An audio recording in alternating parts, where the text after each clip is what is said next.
Nah, lalu kata sunnah, ketika kita membuka kata sunnah di dalam bahasa Arab, maka kita menemukan beberapa definisi sesuai dengan disiplin ilmunya. Nah, disiplin ilmu yang selama ini kita ketahui terkait dengan kata sunnah ini, kebanyakan itu adalah dari sisi ilmu fikihnya yang kita kenal kata sunnah. Makanya ketika kita dengar kata sunnah yang langsung terlintas di kepala kita, maknanya adalah mayuthabu ala fa'iliha wa la yu'aqabu ala tarikiha. Berpahala yang melakukannya dan tidak berdosa yang meninggalkannya. Ini kalau definisinya dari sisi fikih. Makanya kata sunnah ini adalah lawan dari kata wajib, ya. Nah, karena memahami dengan pemahaman seperti ini, akhirnya kita banyak meninggalkan sunnah-sunnah Nabi dengan alasan kalau kita, ya kalau dilakuin berpahala, kalau enggak apa-apa gitu. Ya. Tetapi ketika kita melangkah ke ilmu hadis, maka para ulama muhaditsin, ya, para muhaditsin mereka mendefinisikan sunnah itu lebih luas. Makanya definisinya mereka apa? Itu ma udhifa, di antara ma udhifa ila Nabi sallallahu alaihi wasallam min qaulin aw fi'lin aw taqririn aw sifatin khalqiyatin aw khuluqiyyah. Apa saja yang disandarkan kepada Nabi sallallahu alaihi wasallam, baik itu berupa perkataan ataupun perbuatan, ya, atau takrir, persetujuan beliau, atau sifat fisik dan akhlak beliau, baik sebelum beliau diutus maupun setelah beliau diutus, ya. Nah, makanya di dalam ilmu hadis definisi sunnah itu lebih luas.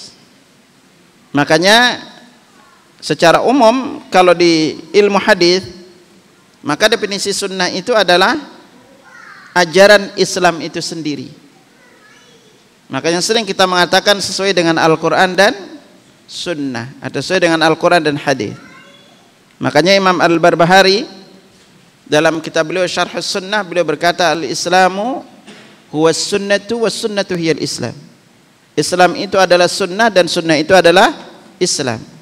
Nah, makanya kalau dalam definisi ulama hadis, ketika kita mengatakan ini sunnah, itu menunjukkan maknanya adalah ini ajaran Islam.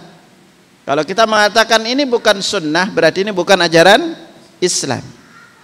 Nah, maka disinilah kita belajar di ilmu hadis itu bahwa hadis itu ada 3, berupa perkataan Nabi yang beliau langsung ucapkan, lalu perbuatan beliau. Nah, salat sunnah ini banyak riwayatnya adalah dari perbuatan beliau sallallahu alaihi wasallam, atau takrir, apa yang beliau setujui. Nah, ketika kita melangkah ke ilmu usulul fiqh, maka definisi sunnah ini mirip dengan definisi hadis.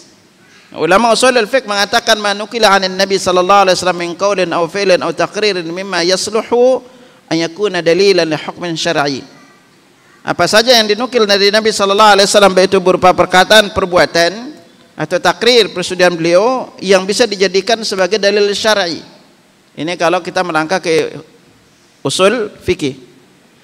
Nah, tetapi ketika kita melangkah ke ulama aqidah, maka definisi sunnah ini pun jadi berbeda lagi. Definisi sunnah adalah lawan kata bid'ah. Jadi kalau di dalam ilmu hadis, ilmu aqidah, ya, kalau kita mengatakan amalan ini atau golongan ini ahlus sunnah, maka merekalah amalan yang sesuai dengan tuntunan Rasulullah. Makanya para pengikut sunnah itu disebut dengan ahlus sunnah wal jamaah. Ahlun itu artinya pengikut, ahlus sunnah. Dan yang menyimpang dari ajaran Rasulullah disebut dengan ahli bid'ah. Ya, setiap perkataan perbuatan yang menyimpang dari tuntunan Rasulullah, maka mereka dikatakan sebagai ahli bid'ah. Makanya ini kalimat-kalimat ini ikhwatal iman, agar kita tidak alergi ikhwatal iman. Kalau antum mendengar kata bid'ah, Ya, pada intinya ingatlah selalu bahwa kata bid'ah di dalam Islam itu terkait dengan perkara ibadah, bukan perkara dunia. Ya, jadi karena Rasulullah diutus itu untuk perkara akhirat. Makanya di sinilah kita penting untuk selalu memastikan amalan apapun yang kita lakukan itu ada landasan dalilnya, ada tuntunannya dari Rasulullah sallallahu alaihi wasallam. Ini penting untuk kita lakukan sebagai seorang muslim, agar di dalam kita beramal itu jangan sampai kita menurut logika, menurut perasaan kita. Tetapi Islam ini di Rasulullah wafat, Islam ini sudah sempurna.